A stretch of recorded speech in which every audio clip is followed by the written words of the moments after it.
See, it's a good thing she does that. Again, welcome to the WAEA virtual workshop on May 16th.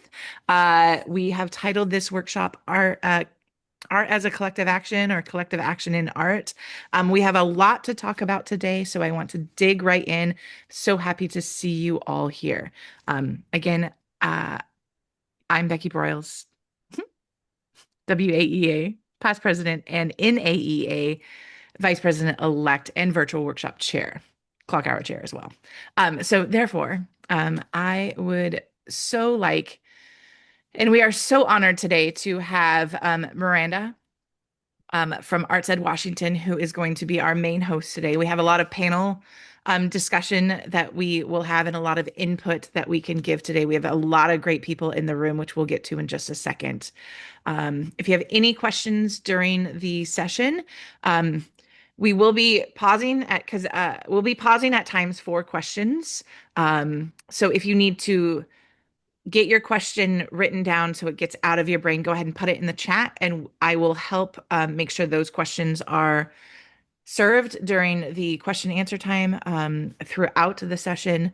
But as we are going through, there is a lot of information that we want to share with you, but there will be time for all of the things. Thank you very much. Oh, wait, I have one more thing to do. I am so sorry. It's been so long since I've done this. Um, but I would like to just first off welcome you guys to the WAEA. The WAEA wishes to welcome everyone present as we begin this and all of our meetings with an acknowledgement of our purpose, our organization's mission and vision. We take this time to remind ourselves of the importance of our singular charge to create, foster, and advocate for visual art and visual artists through education, professional development, and advocacy. We also acknowledge the enormity of our task and pledge to maintain our focus. We know and love the power of art to help people heal, to truly know themselves and those around them, to become more complete people, and we happily offer our time and effort to bring that power to all Washington students. We are here for each other, we are here for the students, and we are here for the art. And I am so glad that I remembered to frame us in that welcome, because there's a lot of activity that we need to take that is in addition to the things that we already do. But it is essential right now. So with that charge, I'd like to hand it over to Miranda Hein from Arts Ed Washington. Yeah, awesome. Thank you, Becky. I love that closing statement. Um, and myself, I guess I should introduce as well. I'm Miranda. I'm coming to you from Spokane, where I'm personally based, but I am representing Arts Ed Washington, which is statewide. Our goal is to support arts access for students all across Washington state, and that includes all of the art forms that students benefit by. So I am glad to always have people collaborating with me like we do today, people from the WAEA focusing, oops, and there's a, nope, never mind. I was going to say, I think I see a typo. From visual and media arts, from music educators, thespians, even dance, which is one of the art forms that I taught in a public high school for a long time. So we know that all of these art forms have various benefits for our students. When we get into advocacy, of course, certain benefits rise to the top in terms of how we prioritize and what we choose to advocate with at certain points in time. It's not that other benefits are less important. It's just that they might be less persuasive at this particular time. So maybe keep that in mind, and keep in mind that from my angle, I will be talking through our angle from Arts Ed Washington, which is all of the arts. But by all means, you are encouraged to continue focusing on this specific art form that you are most personally connected to or passionate about. And then just know that when we get to the part where we are collectively advocating, we will bring all of those insights together and find there's so much more strength in our collective advocacy when we can say, here's an example from visual art, here's an example from theater, and they have something in common. Here's what we could do if we collectively advocate with them. So that is my sort of intro statement there. For our purpose today, we are going to provide updates about the proposed removal of arts credit requirements for graduation. There is a lot of information to give you regarding these updates. So please bear with me. If you aren't already watching this on a laptop or computer screen, that would be really helpful for you to be able to watch on a bigger screen because some of these slides have a lot of words. But it's especially important, I think, for folks that are going to be watching this as a recording, that you do have the access to see all of the details and maybe dig into individual details as maybe different things benefit different people in your arguments across the state. The second thing, we will have time to craft an appeal to share with decision makers. So we will actually have you turn off your cameras for a while and go type or handwrite or brainstorm, however you do, based on the information that we're giving you. So hopefully by the end of today, you will have already sent off some sort of a letter or a voice message to some decision makers. Then we will outline some steps for future advocacy beyond just today, what to anticipate in the coming months, both individually and collectively. And then, of course, this is a great opportunity to connect with other advocates for collective impact. And along those lines, we want to remind you in a few places to celebrate. This is Arts Education Month. The month of May is when we have this wonderful proclamation written by student artists, signed by the state governor, and we should be proclaiming the value of arts in our schools. So let's not forget to do that. While we are advocating, celebrating the value is a key component of that advocacy. So those are our purposes. With that in mind, we want to find out a little bit about you. So if you would please drop into the chat a few key elements that would help us know who we're working with today. First off, what region of Washington are you in? So the Southwest does kind of crawl up into the peninsula, but for purposes of dividing into regions somewhat based on population, that's what we call the Southwest. Northwest in orange, yellow straight down the middle in the central Washington, and eastern Washington in blue over here with me. Woo-hoo. If you are primarily representing a community or a district that is rural, urban, or suburban, your arguments that you'll want to build will probably vary. So that's good for you to already be thinking about at this point in the session. And then, are you an arts teacher? Are you a student? Are you a principal? Are you a concerned parent? Are you a professional artist who wants to support future artists? What is your role for being here today? And then on a level of 1 to 5, how do you feel about your understanding of this topic, the proposed removal of graduation requirements? What's being proposed? Why? What are some potential pros or cons about it? How did we get here? What's coming next? 1 to 5, what's your level of understanding?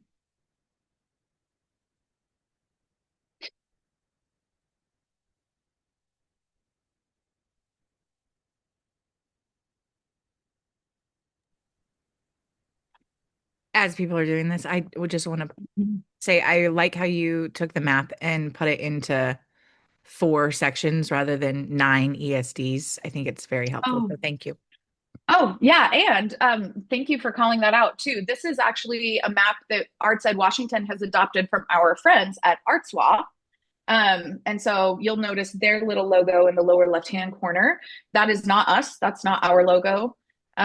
People confuse us for them all the time because the words are similar, but they are the state agency, the State Arts Commission, and we are a nonprofit, but we do collaborate with them a lot. Weekly basis, sometimes daily. So we find it useful to adopt their map, and that way we have some common language when we're working together. Okay, and it does look like we have a pretty good variety of folks by looking at the answers in the chat. We have a Um, student. oh my gosh. He's the officer from a state thespian or the state thespian officer. The Oh, welcome, Luke. Thank you for being here. That's awesome. You're amazing. this is amazing. You're all amazing, by the way. Yeah, yeah.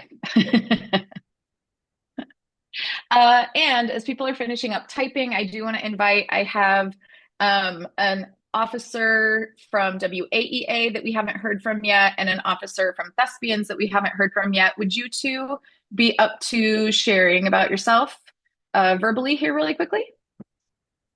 Sure. Hey, Mark Moody. I teach ceramics in Seattle Public Schools. I'm also the WAEA president and representing the visual and media arts teachers in this discussion. That's who I work primarily with, and I'm very excited about having our other stakeholders here with all of visual and performing arts.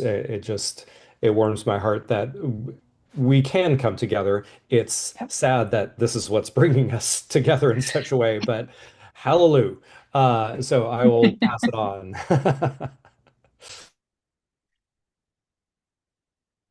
And I think I saw Christina in here. Yes.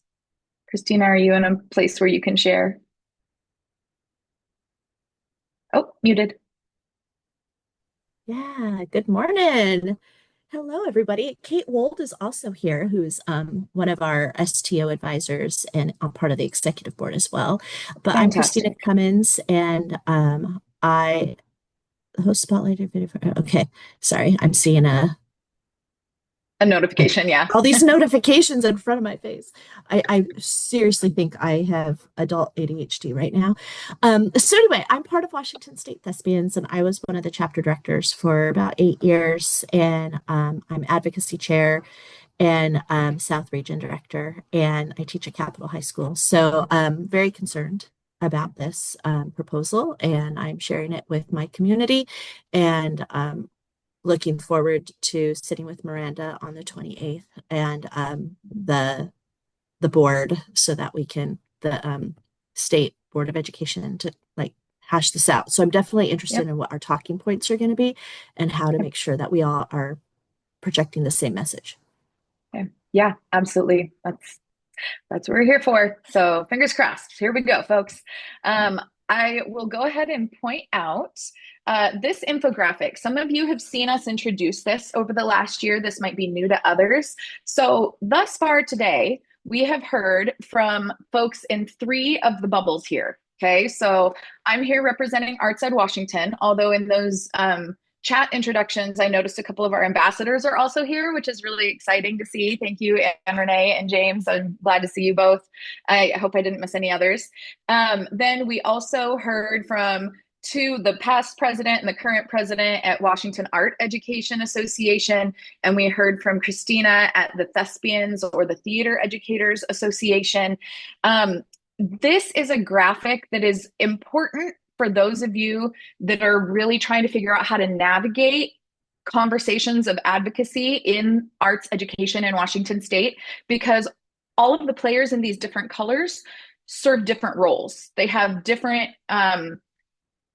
ways that they support the arts.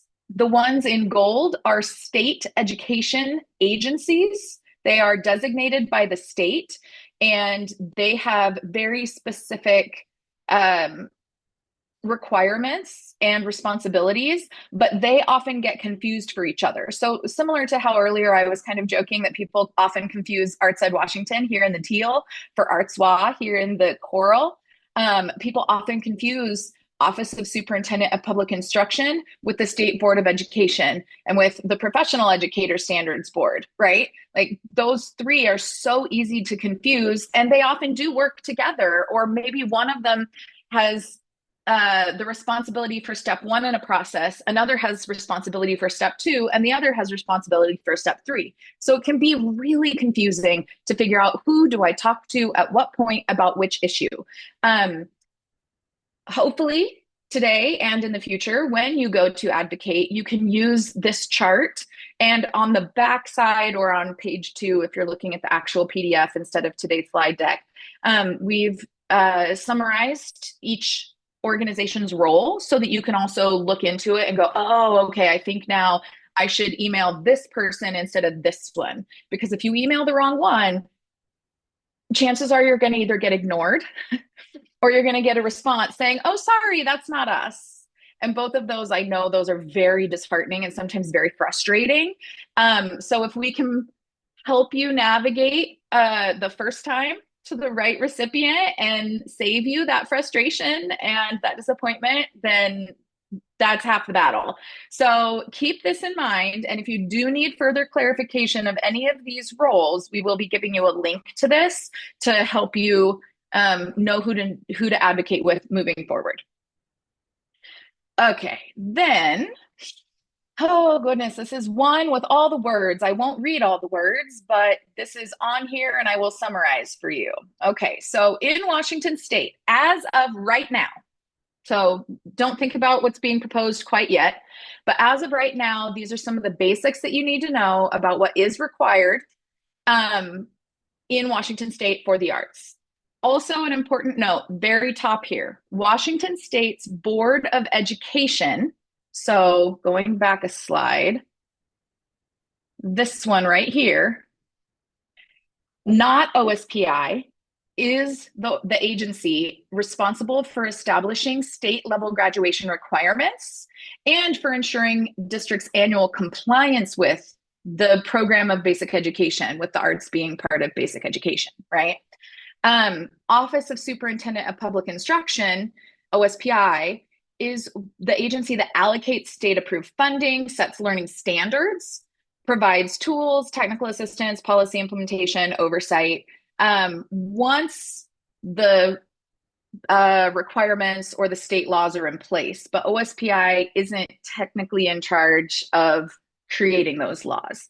So again, these two things work closely together, but at this point in the process, if you were to email OSPI, they wouldn't really have much to say back because this part of the conversation is happening with the state board. Okay, now that we have some important aspects to the requirements in the arts. A few years ago, ESSB 5878 clarified what we mean by equitable access, talking about how every student must have access to arts education, talking about how the arts must be offered in a manner commensurate with instruction and other core subjects, reminding us that in Washington, one arts credit is considered a required core credit for graduation, and another one is required but flexible. It can be opted out of if the students have another notable need or graduation pathway that they're working towards. But that one required is absolutely required right now. And you can see that looking here on this diagram given to us by the state board. So all of the things in the golden yellow, it's not even golden, in the yellowish shades are the 17 required credits for graduation. One of them is the arts. And then over here in the flexible credits, we see there's another one for the arts, right? This is the one that could be swapped out if students maybe needed to take another CTE class, or maybe they needed like a reading support class or something else to help them graduate. And so they needed that instead of this second arts credit. But that's currently what we're looking at. And in a minute, we'll look at a comparison graphic as well. And then two other important laws about the arts. One of our RCWs, Revised Code of Washington, which is just to say our law, says all common schools shall give instruction in reading, handwriting, orthography. That's one. Written and mental arithmetic, geography, the history of the United States, English grammar, visual, and performing arts. And then we have another one that says students should learn subjects such as mathematics, geography, arts, health and fitness, and develop knowledge and skills to, quote, think analytically, logically, and creatively. So all of these are some of the basic laws that we consider foundational to why we in Washington have traditionally been considered one of the leaders in arts education, because this provides a pretty solid foundation for ensuring that all students get access to the benefits of the arts. Now, looking ahead into where we are now, and actually, I guess I shouldn't say looking ahead, looking back about the context that got us to where we are now. This is a summary of what is called the Future Ready Project. So the State Board of Education launched a Future Ready initiative in the summer of 2024, And the aim was to update graduation requirements to better prepare students for the future. Honestly, that right there is a great goal. I appreciate that. School should look different than it did 20 years ago. Our kids are different. Our society is different. Careers are different. Our future is here and swiftly evolving. So in general, I like that goal a lot. The SBE, the State Board of Education, explored several hypothetical ideas. They called them straw man discussions or straw man mini proposals. And truly, I had conversations with the state board during this time. I really do believe they were hypothetical. They were, what if schools did this? What if schools did that? What if schools did this? And then they would explore all the possible pros and cons that might evolve out of those situations. And they used that to then go back and test against their vision statement, figure out what concerns might arise, and then figure out what to move forward with. At that time, last year, they were not making any decisions. They were just truly exploring pros and cons. I will note the next sentence here in this paragraph. This was done in collaboration with community liaisons and subcommittees. A lot of them were focused on math, financial education, and life skills as one coordinated subcommittee, and then a subcommittee on technology, computer science, media literacy. They also are building some subcommittees on educator development and student learning experience, and then implementation supports, so that whatever comes out of this Future Ready project has some committees to help them figure out how to integrate that into our school systems. Throughout the listening session, Focus Ready or Future Ready Task Force heard that students would like more scheduling flexibility. Again, I think that's a really valid point. Students have things that they care about. Students have things that maybe some of those students already feel like they've had enough of insert class here, right? By the time they get to senior year. So they don't want to have to take as many of those classes anymore. They want more flexibility for the classes that are relevant to their future. In principle, I really like that. I'm a former teacher myself and a former teacher of English language arts, not only of visual and performing arts. So I have heard that myself for years. So I really do believe that on its face is a great goal for us to work towards. I do want to note, though, to our knowledge at this point, from reading the materials and talking with the state board directly, to our knowledge, no one seemed to specifically request removing the arts requirement. They want more flexibility by removing some requirements, but it doesn't seem like the arts are one of the requirements requested by students. That might be an important note. In April, the state board discussed the task force's proposal to move requirements from arts and PE and CTE to what they would call a default, or basically an optional elective, under that personalized pathway. So those on the previous slide that were blue in color, they will move some of these over to here to be optional. The problem, potentially there are several problems, but one that's important for us in the arts to know, since there was already one art in the blue electives, in theory, if they were truly moving the requirement from yellow, we would have two default arts. What we see now is just one default arts, which means they did truly propose to remove the art requirement and just leave the flexible optional arts elective. So that's a little bit of a verbiage detail, but I do think it actually really matters when we are trying to wrap our heads around the scenario and why this is maybe more important than it might have sounded at first to some folks who are like, oh, we're just moving some things to electives. Yeah, but we're also proposing to fully remove one full art credit. Okay, so Arts Ed Washington just put side by side, or top and bottom, I guess, the previous visual, and this is the proposed framework. Now, this is not going to vote right now. It's probably still going to have some more tweaks made before it gets to an official vote. But where they are in the process right now, this is what the proposed framework looks like.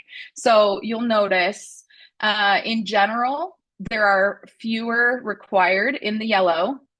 And then they've also added some further coloring symbolism over here in the blue, green, teal category. Um, and we see here 1 credit in art. We're going to ask them to put the S back, by the way, because it is visual and performing arts. Like any of the arts count. But it's just the 1. It's not the 1 and the 2. It's just the 1.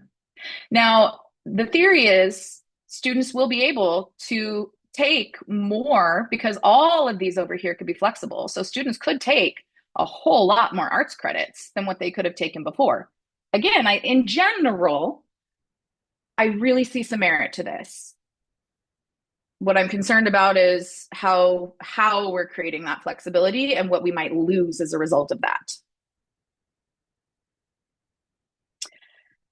Okay, I'm going to pause. Yes, I'm going to pause now. Let's check in with the questions in the chat.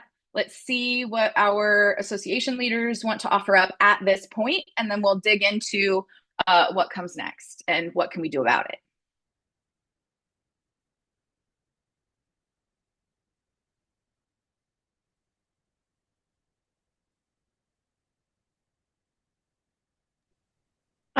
James?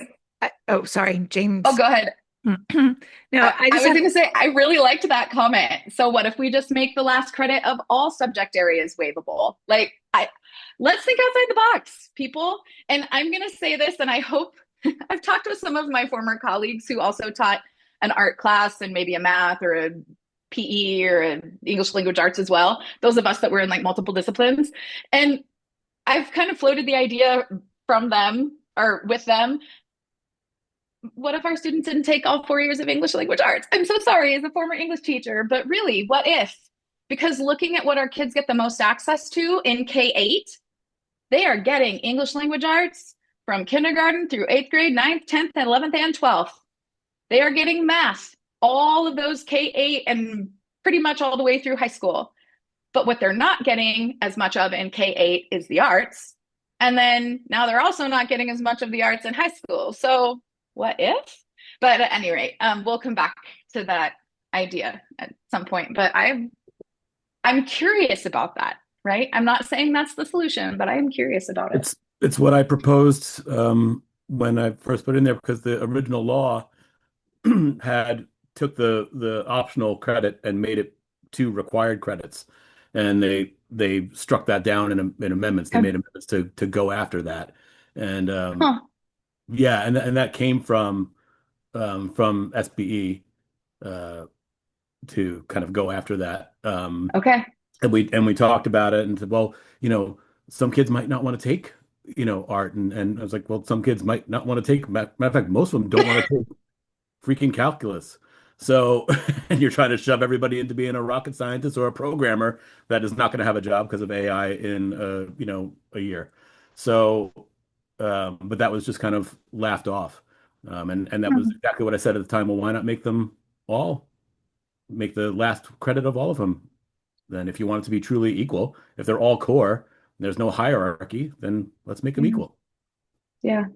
Artists think outside the box, folks. Thanks, James. Christina? I find it really interesting that they call this future ready. And all of the people at the table were part of sort of the STEM piece, and we are completely ignoring all of the humanities. And if we look at our world right now, I would think the thing we're really struggling with is the aspect of humanity. The humanities. And so I love the idea of asking them to, like, if we really want to give kids choice, most of the kids would choose art and CTE over the math, the science, and the English. Yeah. And so I'm just perplexed that if they want kids to be future ready, they really need more art and they really need more CTE. And so I think they don't know what they're doing right now. They need our guidance. Yeah. And from the research that we've done, it seems like there have been quite a few other states that have gone this way in the last few years. And so I don't think it's just Washington. I think in some cases they're looking around and going, oh, maybe this is working somewhere else.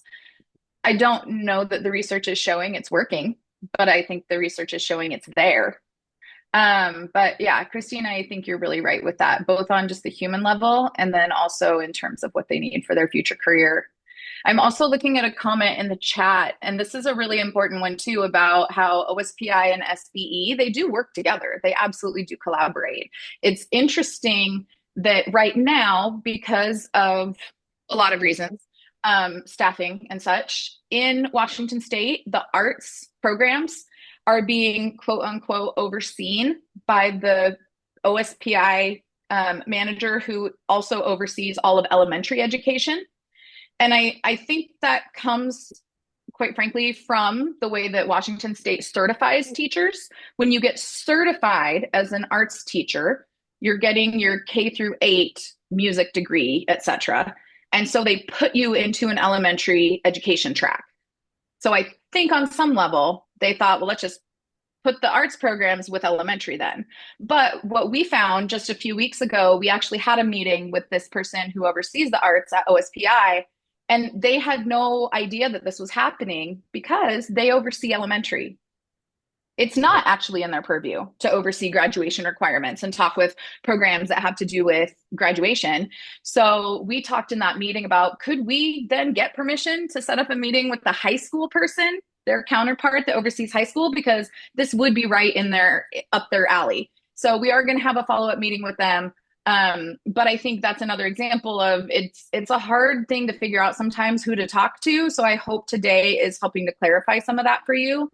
And then also knowing that some of these conversations are happening with different leaders behind the scenes to try and straighten some of this up as well. It's not magic and it's not instantly fixing it, but people are trying to make it work. I see Mark's hand. Yeah. Mark, go for it. I have a question about, have you heard anything about the finances around this? And is this being driven by finding ways to reduce cost or reduce financial support? And I mean, my That's a brain great goes question. to this is a easy way to start to back off support of FTE, back off Mm, support for schools to have materials mm, and instruments and theater yeah, setups. And so I wonder if there is an underlying current of, well, this is going to save the state and districts money, right. or the state has been cut off from money, or they are seeing a shrinking budget. This is a way Yeah. to take care of some of that. Yeah, it's a really valid question. I think those of us that have been involved in the arts for a long time, that's kind of how it feels every time a question or a possibility like this comes up. It kind Yes. of feels like it's just adding salt to the wounds that have been like festering for years and years. So it's really hard not to wonder that. Um, I can't guarantee that no one's talked about it, but I will say at least in the meetings that we've been a part of or that we've like listened to the recordings of, that has Hmm. not been a driver. Can't say that isn't Okay. anyone's, right? Right. Like not a unilateral declaration there, but on the flip side, the state board has heard from a lot of us, and thank you all so much for everybody advocating already, because we're picking up momentum for sure. Um, the state board has actually started talking with us about how Washington State needs a better accountability mechanism for like tracking what classes are actually implemented and taught to how many students each year. It's different than just a course catalog. Like a course catalog shows what a school could offer, right? But then you have to see what kids sign up for, and you have to see what staff you have on hand for the year and what your finances look like. And then it's a really hard puzzle for them to figure out. And sometimes certain classes that were in their course catalog don't actually get implemented. And, it's 10 years later and they still have this course on there. And you're like, wow, that person retired in 2000. Like it happens, Hmm. not malicious. It just happens. But if there isn't a greater accountability mechanism to ensure that schools aren't just taking this and going, well, it's not required anymore, so we could cut it when budgets are tight, Yeah. then that is in and of itself a problem. The lack of accountability is a problem. So we'll zoom in on some of those details in a little bit as well, because I think that's a really valid question. Okay. But you haven't heard, there's I've in conversations, there hasn't been really anything conveyed. no. Okay. Because we're a local control state, and so each district is really responsible for determining which courses they offer and how they, plan and implement their budget. Yeah. To make a decision like that at the state level, I don't think in this way, I don't think it would have an instant benefit on Okay. all of the districts. So I don't think that's been a driver in the conversations, at least none that we've heard. Okay. But again, it could be there. Maybe it was a meeting we weren't privy to, or that we just didn't get to attend or something. But yeah. Thanks. Yeah, absolutely. Thank you for asking. Yeah, maybe two more before we go on. Yeah. I'll be really quick.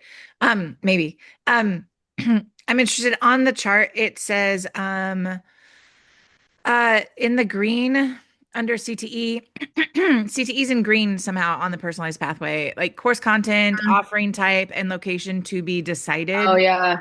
Um, Clarifying question, what does that mean? And then sub question, when it comes to CTE, they seem to have so much more power than the arts do at OSBI or just in general. We've been trying to work with them for many years to, like explore the fact that they don't see the arts as career, and what are 20% of the creative economy in the state of Washington. So like those, thank you, 10, Jessica. but still, Oh, it's pretty 10? darn high. Yeah, still pretty darn high. Highest percentage in the country. So Wow. Okay. Yeah. Thank you for that clarification.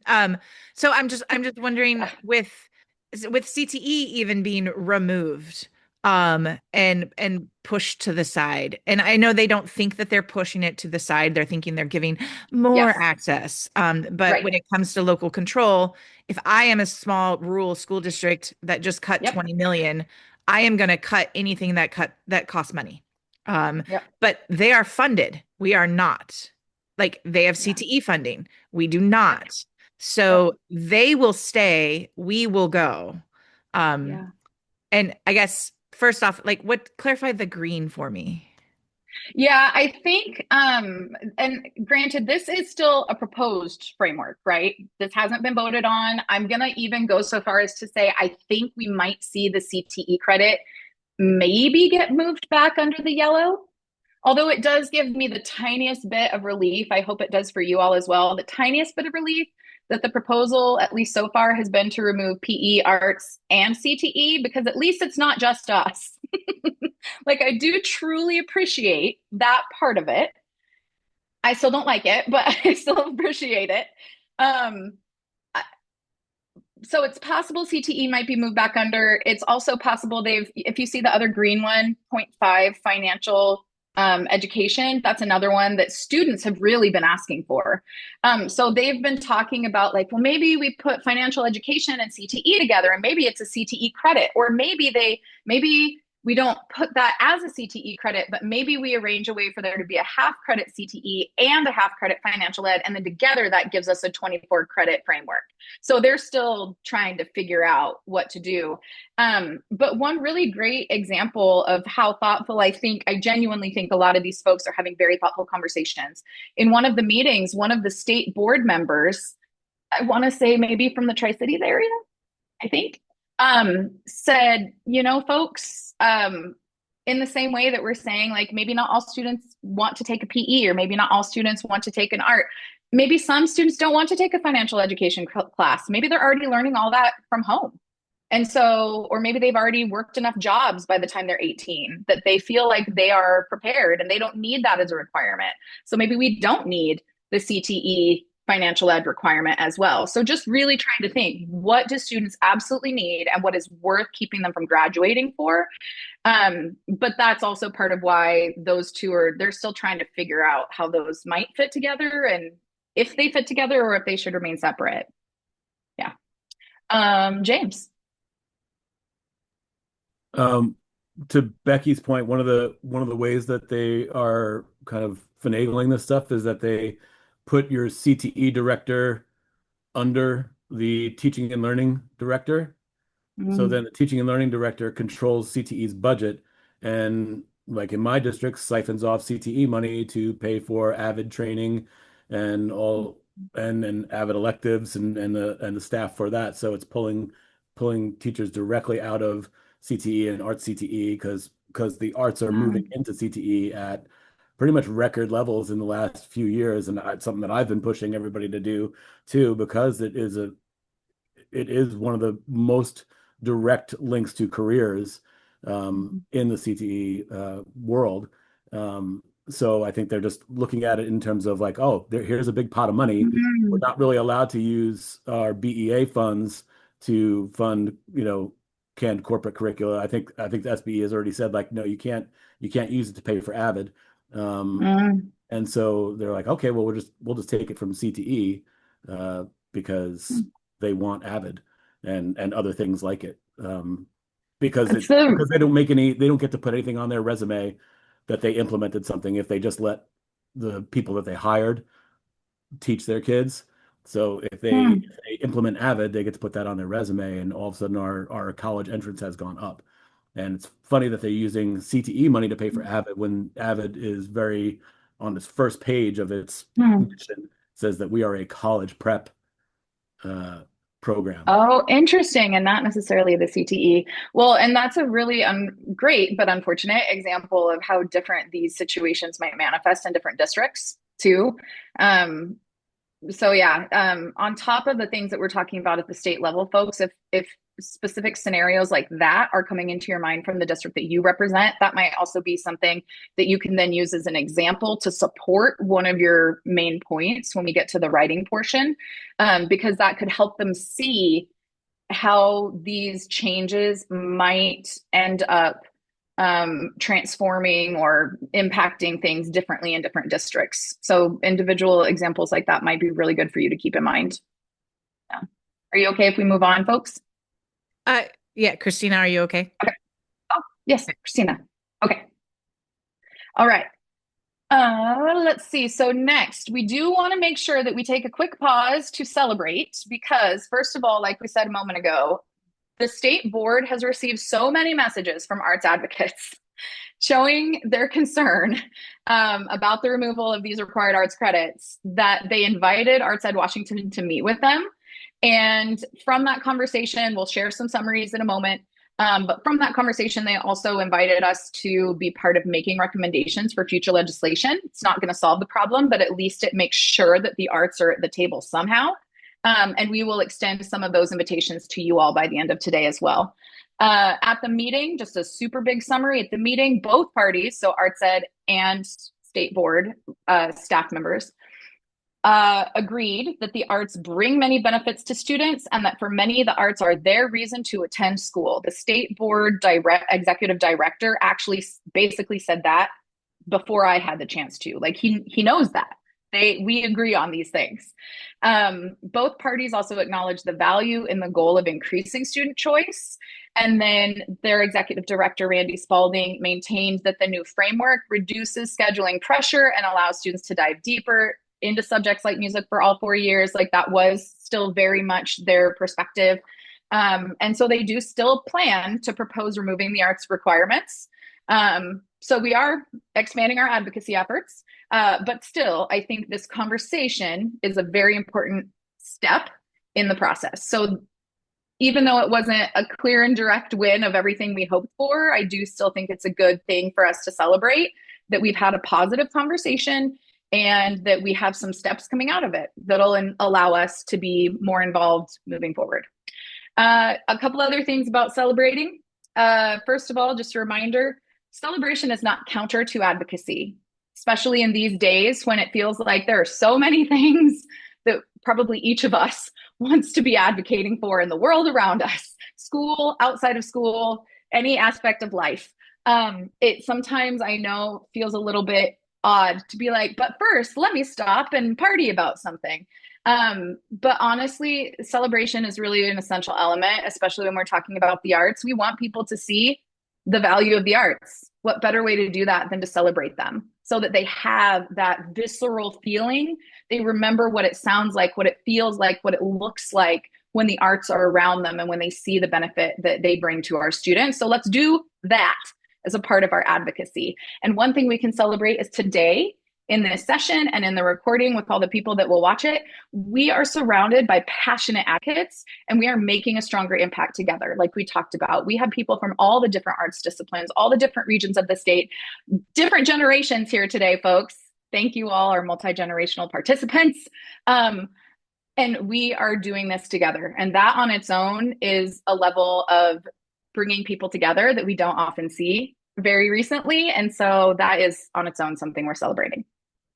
Couple other things. On May 19th, this upcoming week, there is going to be a live stream from the OSPI's Superintendent's High School Art Show. You can live stream it on YouTube or on Facebook, and make sure that you give these incredible young artists the applause they deserve, and make sure that you get your computer or phone or something showing as a part of their view count so that they see how many people actually care about this, right? Like, even if you can't stay the whole time, log on, show them this matters. Whoa, we had how many hundreds, or did we get into the thousands of viewers? Hopefully we get into the thousands, because it matters this much that this many people are watching.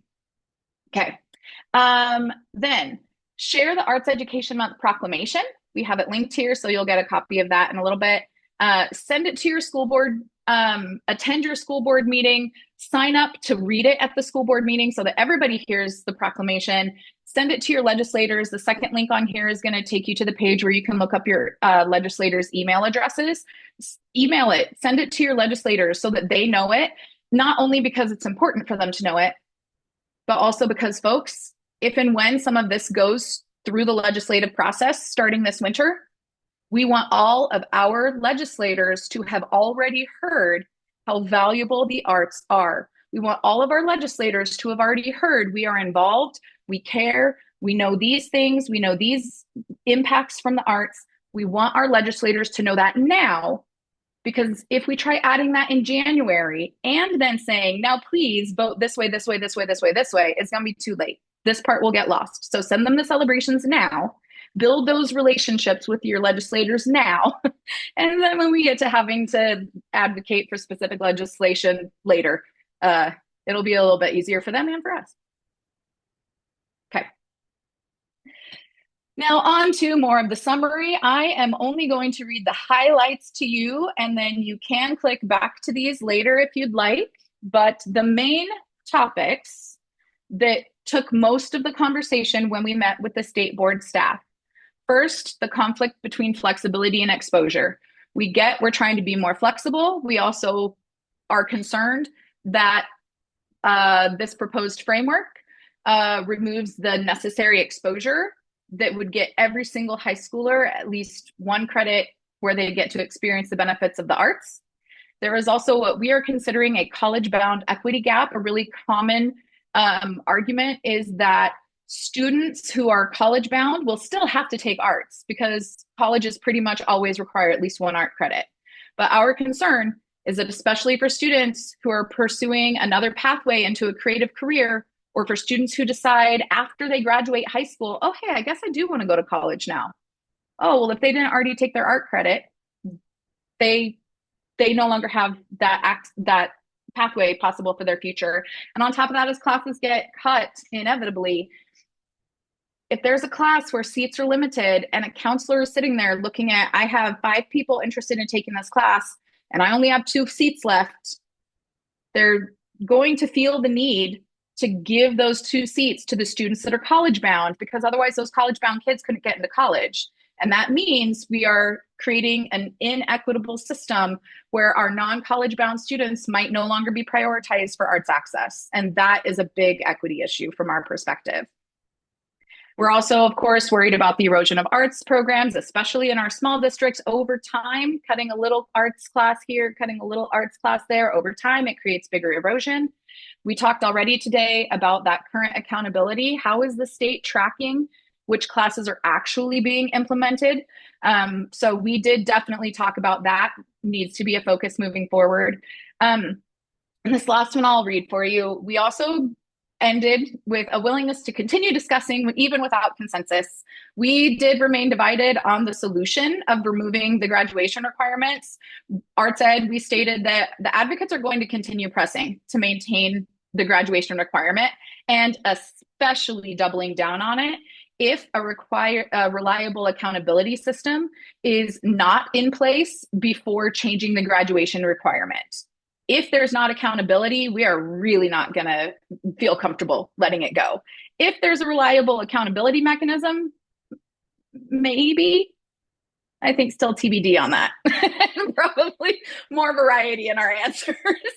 But we both acknowledge that we did really appreciate the opportunity to discuss behind the scenes, and that we will continue trying to solve these concerns prior to legislation. Because once we get into the month of July and they move forward with legislation, there is much less that we can do as advocates directly with them. And more of that work is going to have to go through our legislators, taking up their time and energy and resources, taking up more of and a different kind of our time and energy and resources to navigate the entire legislative process. So we are going to try really hard to address as much of this as we can in just the next month or two, but knowing it could get significantly harder if it goes to legislative process.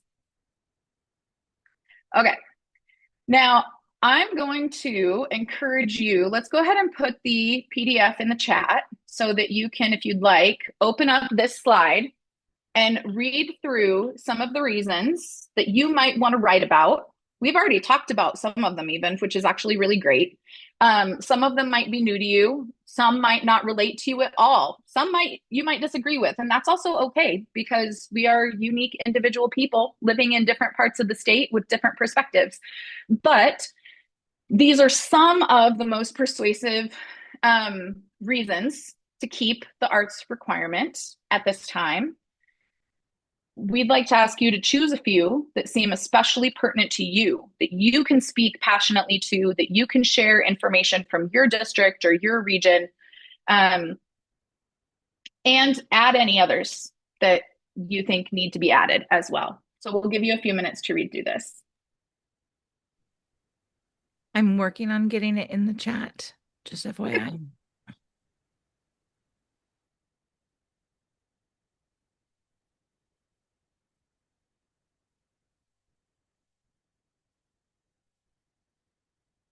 Yeah, and a question in the chat, based on what the current law says, the changes would contradict them. That's literally why the legislation would be started afresh. When they propose, if and when they move forward proposing these changes to graduation requirements, they will be required to basically pull up all the other laws that relate and also propose amendments to those laws.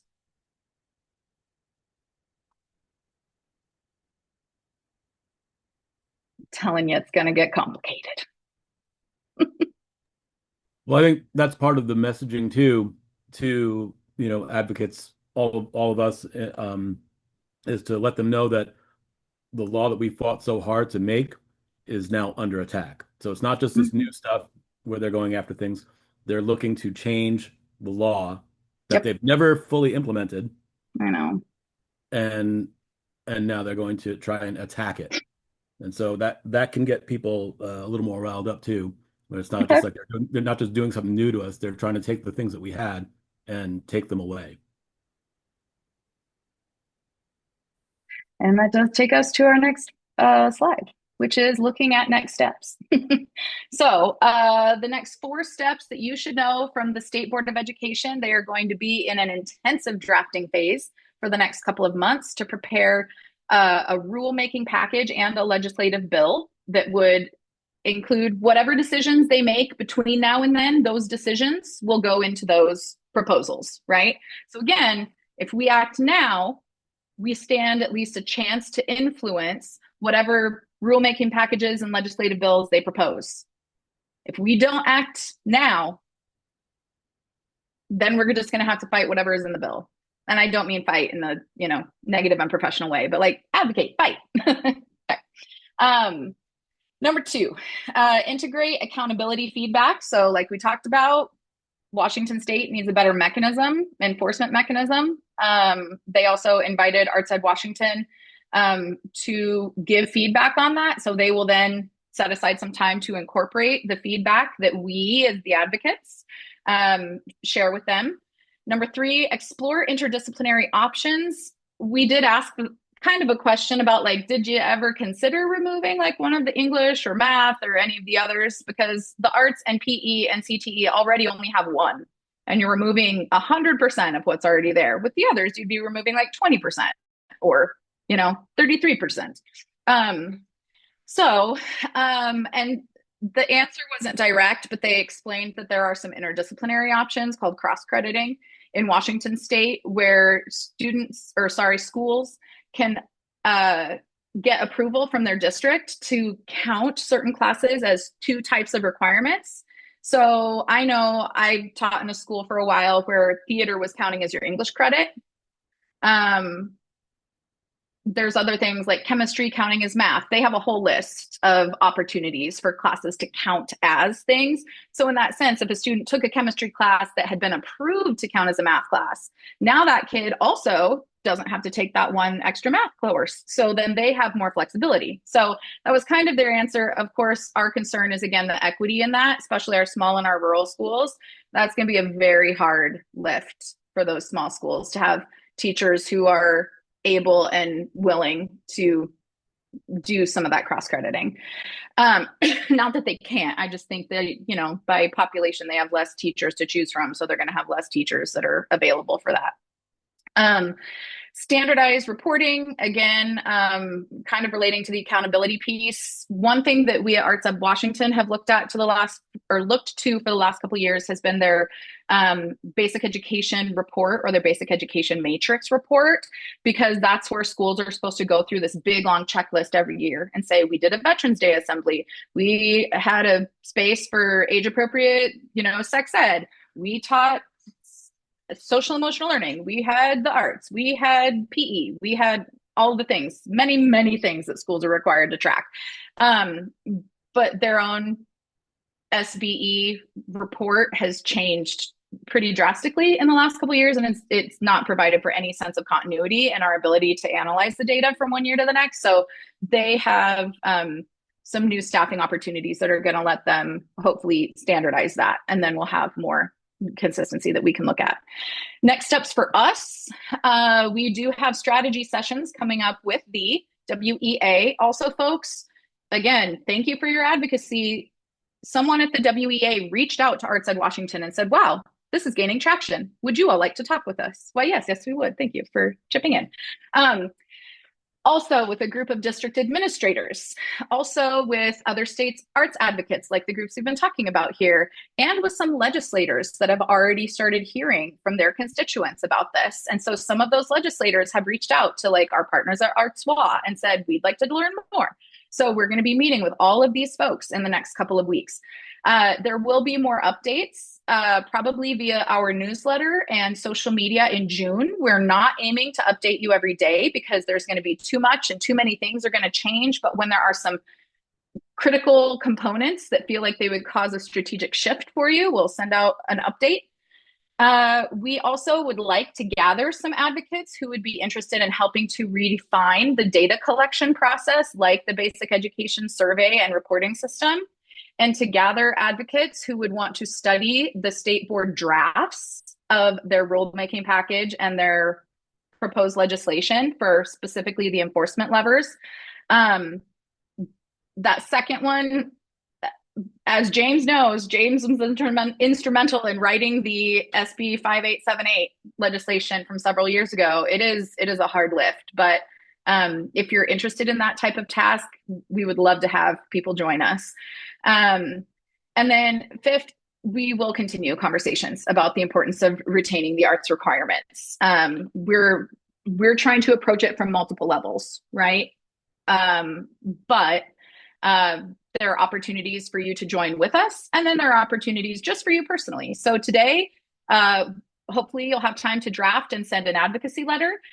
We will encourage you to share today's recording once it's done, to share the letter that you write, share it with your friends, with your colleagues, and with your students I mean, within whatever legal parameters you're allowed to, but if you have a child in your own home and you share it with them and they share it with their friends, or if you have other friends in your neighborhood that you want to share with, whatever you can do to get students activated would be really valuable, because I really do think the state board is leaning largely on the voices of students. So that tells me we need to get our art students more involved in sharing their voices. Number 3, stay informed, whether that is signing up for the newsletter from the state board, from the WAEA, WMEA, Thespians, us at Arts Ed Washington, and sign up for any of those advocacy project groups above. So any of these things are steps that you can take to make an impact. So Miranda, I'm sorry, can you go back one? Yes. Oh, absolutely.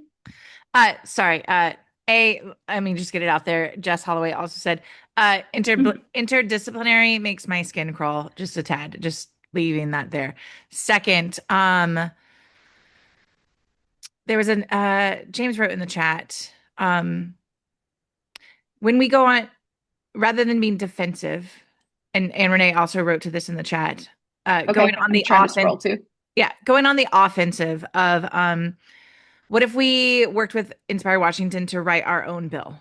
Like, what if we had a counter bill that says, actually, it doesn't need, the 2 don't need to stay. We need to add 1 more, or at least a bill that like somehow concretes it in to be like, you think this is optional, this is not. And then we get our people, and who does Shannon work for? The Commerce Department. Yeah.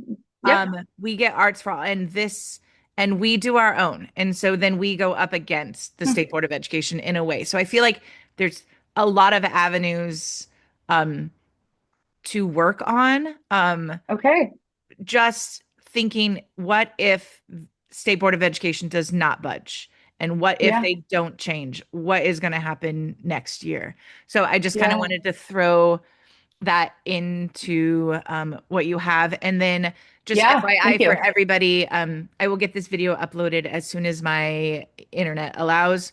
And also I will be including the chat. The chat in this session has been phenomenal. And there's been a lot of narrative in here, and a lot of things that even I will be pulling quotes from. Our student rep that is here left a nice quote in there too. Use the information here, because everybody in this room today is about, I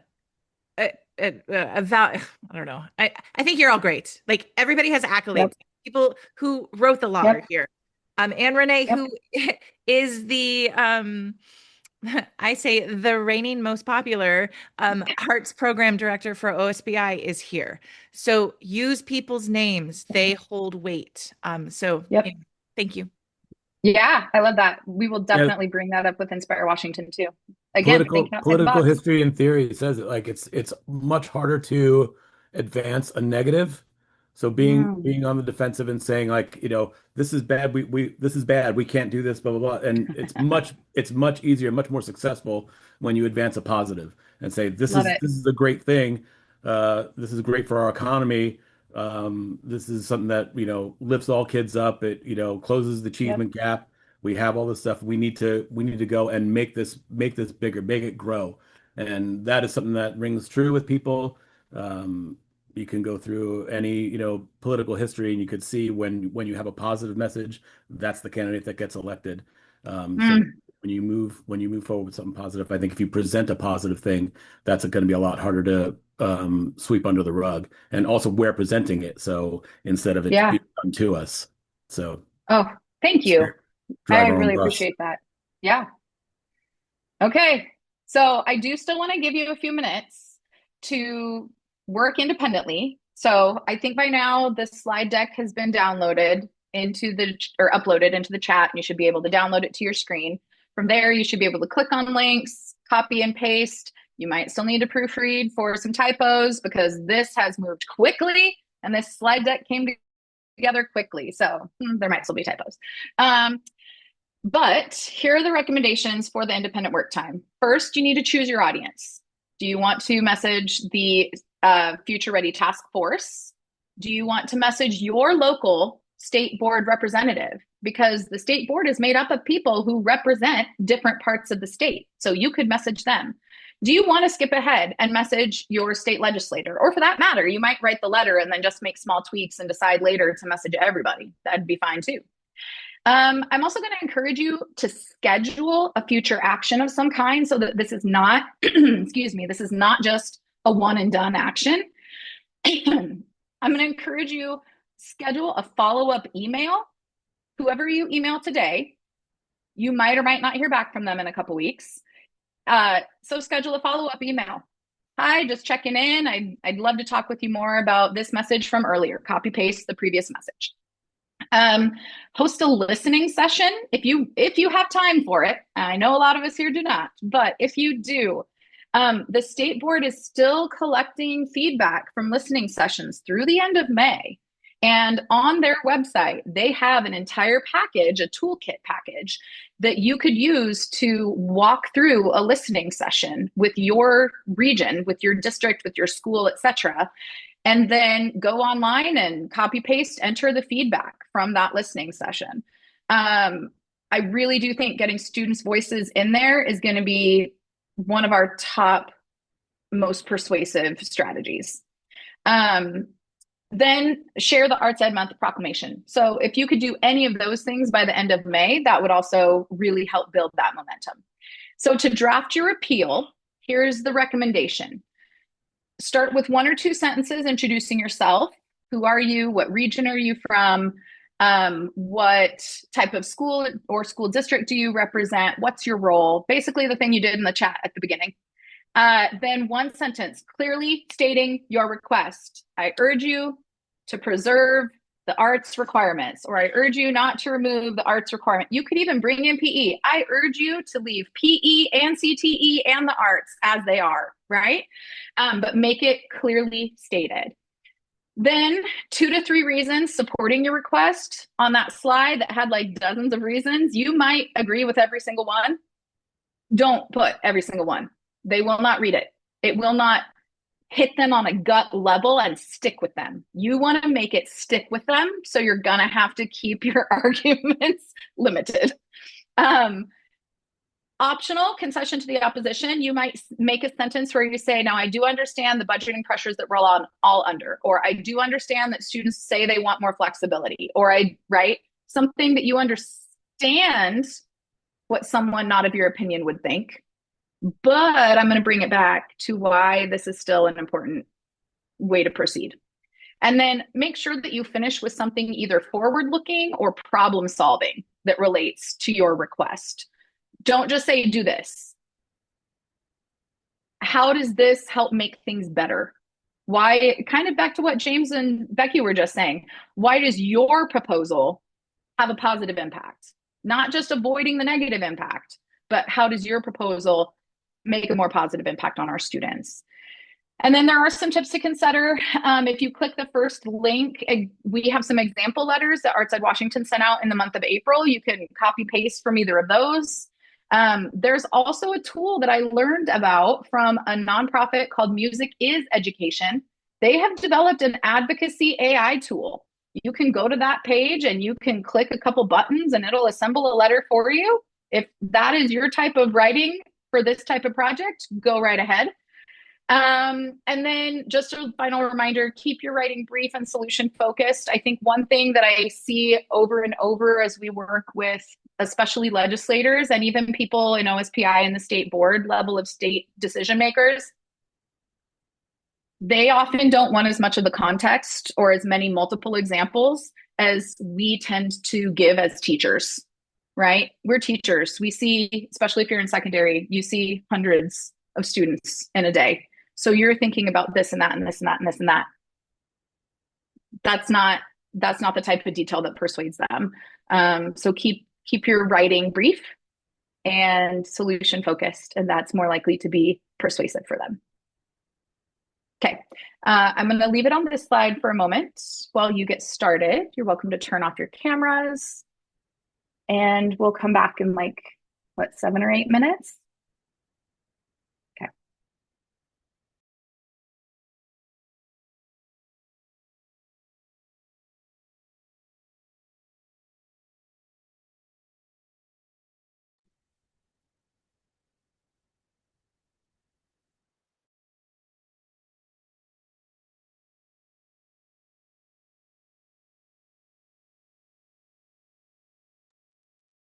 I'm going to unmute just to answer something I just saw in the chat. Yes, students, all of these are for you as well. And I really agree with the response that says probably the student's letter would maybe hold more weight than ours. They want to hear from students. They really do. So if you're up to writing and sending your messages to any of these folks on here, invite your student friends to write and share theirs. I think that would be a huge help. Hi, Miranda. This is Anne Renee. I've been writing the whole time for you to take my ideas, but how do I just give you? I've just been pasting on a Word document. How do I get that to you? And you already have a copy of the letter that I sent to the SBE. Oh, that's a So, good point. yeah, you already have my copy. And I think that that letter that you sent out for us to scribe at that time is also a wonderful draft for the folks who are here on this webinar or Zoom right now for professional development. But I do want everybody to know here that I once we lose these laws, which we worked very hard for over 26 years ago, it's a slide. Mm-hmm. And it's very hard to get a law passed. It takes 10 years. So it's you, you can present something to the legislature on the back end, but in the meantime, the deterioration will happen. We need to we need to not let this happen. So that's all I'm going to say here. You Yeah, have all of my notes in the chat, and I'd love to just, I don't know how to send all of this to you on a Word document where you can scribe whatever you want. I mean, I'm happy to just send the sure. notes so let me know how to do that Okay. if that's just an email to you. But thank you to everybody who's here. This is very sad that this is happening. Yep. And But Renee, I'm so glad that we're all here together.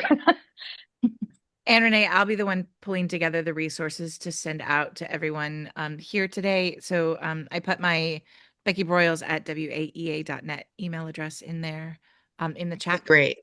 Send me, and if anybody wants to send me letters that they've already written, I'll put together a Google Doc that is maybe a continuing collective action running notes document that we can keep adding to. And I will pull what was linked on the chat already. The chat will be in there as well. Great. Becky, I've been trying to email you and I can't tell if it's getting there to you. This is Anne Renee. Hi. Can you just send me a hello today in my email, moreartsanrenee@gmail.com, and I will attach the Word document that I've created today from everything in my chat, plus the letter that I sent that I want to give Miranda credit. She sent us a wonderful template for a draft, and I scribed it myself with research and also the article from NAEA, and I have not the one which was written in 2010. So that is a miracle that I could even find that on the web, but it's still live. And I've sent that to the state board, and it was huge. And you can see there where Arts Ed Washington at the time, Washington State Arts Commission, and also the Washington State Arts Alliance, everybody has different names now. And all of the arts organizations, as well as OSPI, as well as the State Board of Education, they were our greatest advocate. As a matter of fact, we asked for 4 credits, but that was Dr. Bergeson saying, Emrene probably wants 4. And I said, yes. And she said to the state board, well, you're going to be lucky to get 2. And we did get 2. And James was a huge part of that. Yep. It took 10 years to get that far and multiple meetings, but they were a part of it. And I'm very surprised that the person at OSPI doesn't know anything about this happening because they work with you on the high school arts show. So I'm not sure where the disconnect is there. And I don't know that person, so I'm not speaking for them. Sure. I have reached out and have not heard back. So it's very surprising to me. But during my tenure, I was immensely involved at the ground level. It was our proposal. Yeah. So that just doesn't Yeah. make any sense. Doesn't make any sense. Yeah, I I need to get know. that out, and you Yes. can't see Off my your face. chest. That's the elephant in the room. There is Yeah. something I need to tell you as an Yeah. educator. That I put it in writing. Once arts programs are eliminated, art staff will be eliminated. And art staff are already being eliminated. And that's just a fact. And I have said that to the Washington Association of School Administrators as well. But your Yeah. school boards, principals, superintendents, all need to get on board with this with your parents and your students. The students need to swamp the State Board of Education. Yep. Yep. Thank you, Renee. And yeah, it is. It's hard to see how much of that has slipped through the cracks since your time there. The fact that OSPI doesn't have funding for an entire person to focus on the arts, I think, is a really big part of that. Thankfully, the person that is technically overseeing the arts has been willing to have monthly meetings with us this last year. So that's helped the tiniest bit. But I mean, they're in charge of also overseeing all of the other elementary subjects and content areas in the state, plus K through 12 arts. Like it's not an ideal setup for making sure that the arts are actually being looked out for. So that's what we're here for. Which person is that, Miranda? Currently it's Denise Davis overseeing elementary and arts. Oh, Yeah. okay, because yeah, it's who's that? The other one that they put me off to that I emailed you about. Oh yeah. Yeah, we Lathrop. should follow up with them too. Lathrop said that she's actually in charge. Okay. And I And think she's the Lathrop elementary is person too. that was a while ago though. If I'm remembering right, I think Susan Lathrop is no longer there either. Right. They've had She's moved on to yeah, a different position, and she yeah, said that's so she passed me over to this other lady, yeah. Anna something or other, and she's actually the one that's in charge of the arts, which we were like, what happened to Davis? So Oh yeah. and it's Yeah, let's another check in elementary on that. person. And what's I mean, it's bizarre considering that OSPI has been, ripping apart the elementary part of the law and saying it doesn't have to be enforced. So let's put the elementary person in front of it and then tell them that they don't have to actually do anything with the arts. There is a lot of challenge happening right now, a lot for us to figure out. Yeah. I know we're running short on time at this point. If you do have time as you at any point today, before you log off, if you could share something that you learned in the chat, if you could drop a remaining question in the chat. I'm also laughing now at the number of typos because I even shared this with other leaders and was like, hey, take a look. We have all just been doing so much to stay on top of this conversation, folks. We don't even have time to proofread apparently because I made plenty of mistakes. But paste a link to the letter that you wrote. Chances are if you're writing your letter in like Google Docs or something equivalent, there's probably a little share button and you can put that link into the chat and then we can all go and see the letter that you wrote. And then from there, we could compile it and put it together in a shared folder. Again, share the Arts Ed proclamation on whatever social media platform you choose to share things on. Go share there. Go to your local school board webpage, sign up to read the proclamation. One thing we haven't mentioned, there's a really awesome program called Washington Youth Arts Leadership, known as WAEA, hosted by ArtsWA. And their nominations are open right now for student leaders. So that's a little bit separate, but still, the more we elevate our students who are passionate about the arts, I think the more we empower them and the more we create visibility for just how important this is. And we give them a platform to be able to share their voice. So nominate a student for a while if you have time. And then in the chat, if there is anything else that you feel could be uplifting to those of us here or those of us that we share the notes with later, put that in the chat. Because again, I think we have to make time for it. We can't just focus on what we need to change. We have to make time to uplift each other and to take care of ourselves as well. Becky. Just thinking of uplifting action, or we were talking about student and parents' voice that are going to move the needle on this. As I just want to talk briefly as we roll out today. We have great minds in the room. What are some things that we could do to get student voice into the last Board of Education listening session is May 21st. Is that correct? Uh, June, I think.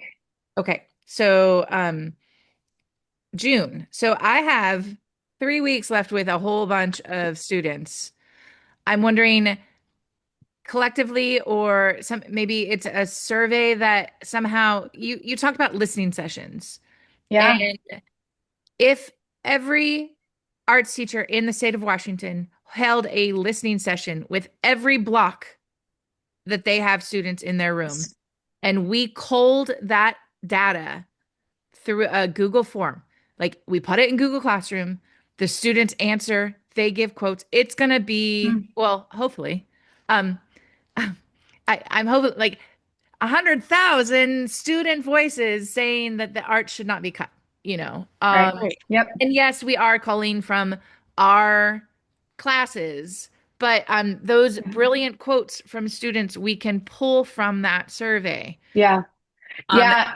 Becky, could yeah, you and I talk about, I have an idea for that, but could you and I talk about that after this and then send that out as one of our updates following? Because I want to make sure that we cover a couple more things before we log off, and I'm loving that idea already. yes. Okay, thank you. And we'll try to make sure we present it in a way that, you know, your different school districts would feel comfortable with it going out as well. Okay. And Renee, we only have a split second, but I want to give you a Just moment wanted here. to say, people, and thank you. I wrote this wonderful meeting. What used to get the attention is when you get press on it. Get the press on it. And I'm sharing that with you.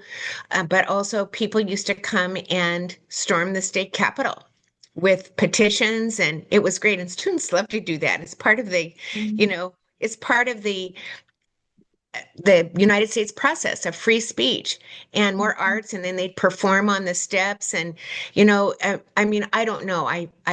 It's hard to think that you would have to do that, but that used to get the attention. The union used to come, students used to come. They would be all over the steps, and it would be great. And Dr. Bergeson used to say to me herself, it's time to call out the troops. Mm. And we did. And you see where we got. It's Yep. hard work. It's hard Yes, work it is. when you call out the troops. But there are people sitting here who know I'm telling the truth. Christine and James were a part of all of that with me, and it was very hard work. And some days I would be very sad, like when the legislature Yeah. cut off the money and we had to go advocate for money. We would be right in the middle of a Yeah. project, like the assessments or the Yeah. standards, and they'd cut off the money and we had to go lobby. And everything Yeah. takes 10 years. This is not easy work. Yeah. And thank you for everything that you all do. I just had to say Yeah. that. I mean, Thank you. my heart Thank you is for sad. continuing. My heart Yeah, is sad. I know. Yeah, I think a lot of us feel that for sure. I'd like to Um, just jump in and just say thank you, Anne Renee, for still being at the table and still fighting this fight. I yes. remember when the assessments came out, I still use Yep. them faithfully. And I Oh, still ask my district, are you going to ask me for my numbers? And like, oh, we don't do that anymore. So all of nope. that's gone. And I mean, I still Yep. track it. The state doesn't collect them anymore. I know. And so that like we're just going backwards, we're losing it. And Renee, Yeah. I have watched all of the OSPI arts coordinators go through. Janet did awesome work. I saw when Jess came in and then came out, and now I'm watching as Hard Denise work. is supposed to be doing this, but doesn't have capacity or the knowledge to really do what needs to Yeah. be Yeah. done. And I just long for the good old days of Anne Renee fighting a good fight. So thanks for being here. I've learned so much from you that I hope that, Yes. those of us in this room will continue to take what we've learned from you to keep going. But Yep. I'm ready to get my kids on board. Yep. And Oh, Kate wonderful. Old's in the room, and one of our thespian STOs are in the Oh, room. Yes. And I'm really hoping thank that you you. two can take these ideas and get them out to the kids at other schools and other districts. Yes. And, with all of us doing what we can from where we're at, hopefully it'll make a difference. So, Yeah. Yeah, I really think so. Thank you. I'm going to just flow through this last thing and then turn over to a slide that has a survey. that would be helpful in terms of just you giving feedback to the work that we're doing for this. But I wanted to again recognize the WAEA, WMEA, thespians, and other leaders from Arts Ed Washington here with me for everything you're already doing behind the scenes, personally, professionally, collectively. This is definitely not something that just I, as an individual, or our staff or our board at Arts Ed Washington could do just by ourselves. There's the Arts for All Coalition, which includes Inspire Washington and ArtsWA and lots of other leaders. So this is definitely a collective effort. And these other associations, I wanted to make sure I said a special thank you to. Some other ways that you as individuals could help build momentum with any or all of us on this list. Follow us on whatever social media platforms you're on. Share our info on social media platforms. Follow our monthly newsletters. I think we all have monthly newsletters, and the more that we are receiving information and sharing with consistent messaging, the better. I've chuckled a couple times in the last few weeks as the momentum has built up around this conversation. Had two different people who received a newsletter, forwarded it to someone else, and that person forwarded it to us at Arts Ed Washington and said, "Hey, did you know about this?" And we're like, "Yeah, you just forwarded us our own newsletter." But yay, I'm so glad our newsletter is getting around. Like, that's great. That's what we want. That's what we want. So please sign up for these newsletters, utilize them to help spread the word. Donate if you are able. Honestly, none of today's organizations are state funded. Some of them are staffed entirely by full-time teachers who are already working a bazillion hours a week. And then they're donating their own time afterwards to come and do all of this. And then those of us that do have staff are radically understaffed and have been turning down meeting after meeting about this topic because we literally don't have enough staff to inform people individually.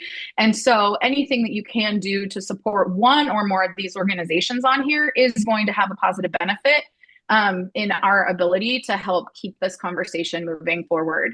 And then follow up in a couple weeks, send us a message on one of those social media platforms or via email and just let us know, how's it going? What has anything come of this? Have you heard back? So any of those things that you can do will help, again, make this not just a one and done day, but build momentum for an actual movement. All right. And then last but not least, here is the survey. If you would be so kind as to fill it out sometime today, that would really, really help us to know. And it'll give you a chance to sign up for our newsletter if you haven't already. Okay. Mark, what Can did I you add have? one more thing to the support slide? You can go ahead and leave Yes. this up, but Oh, okay.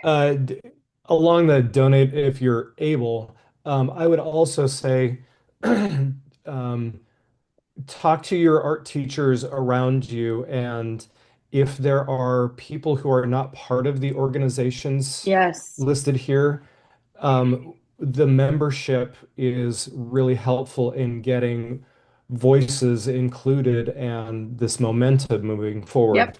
And that Yep. includes like elementary teachers who teach art and music, but maybe aren't art and music teachers, Yeah. and we're support for them to make sure that they've got extra resources, but also hearing Yeah. from them and having them be a part of each of our organizations. The more we grow our membership, the more power that we have. So I would encourage you all to like talk to the people around Yes. you and let them know this is going on, and they can be a part of one of our organization's memberships. I really appreciate that call out. That's a great one. Yeah. Yep. Many hands make at I least just want lighter to work. Yeah. I just want Yeah. to say, just going off of what you were talking about there, Miranda, in terms of kind of celebrating, not forgetting to celebrate ourselves, uh, you said that, dramatically understaffed, and we need to remember that, like, the Yep. empire is well staffed and working, that's their entire job to do what they're doing all day long. We are a ragtag collection of really caring and really smart people, Yes. and being dramatically understaffed and doing this after hours on Saturdays or whatever, we have managed to do all the things that we're doing to help and protect kids because Mm. we have a shared vision and we're sticking to it. And Yep. that's really important to remember that this is what we can do with, a quarter of the resources that the Mm. people trying to tear it down are doing. So we're stronger than we think, and we just Yep. need to make sure that we remind ourselves of that and keep spreading the word. Yep. Absolutely. Yes. Bring more people. I love that. Thank you both. Thank you all. Thank you all so much for being here, for doing what you do, and for whatever steps you're deciding to take next, because it really does make a difference to know that it's not just one or two or 10 of us out here.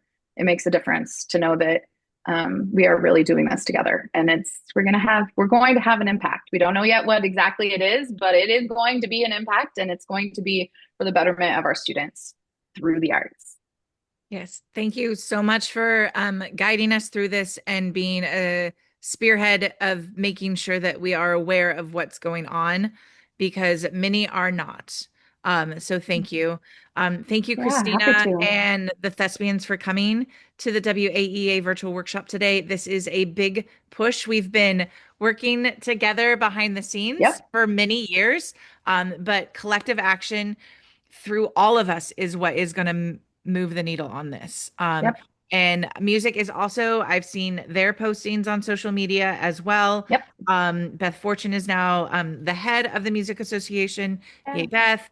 Um, and we will continue working to move forward on this. But like you guys said, this is on us, but it Yes, is it our is. charge. And I'm not going to get teary-eyed because this has been a plight that has been a charge for many of us in the room for a long time, and it's defeating Yes, to it have is. to pick it up again. Again. But it's let's just say it's what we love to do, and let's go forth and fight for the arts. I want to thank you guys all for being here. It is 11:37.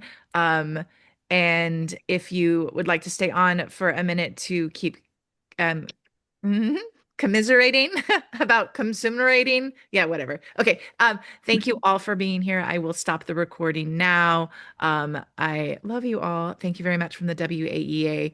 Yep. We will make some changes. Thank you.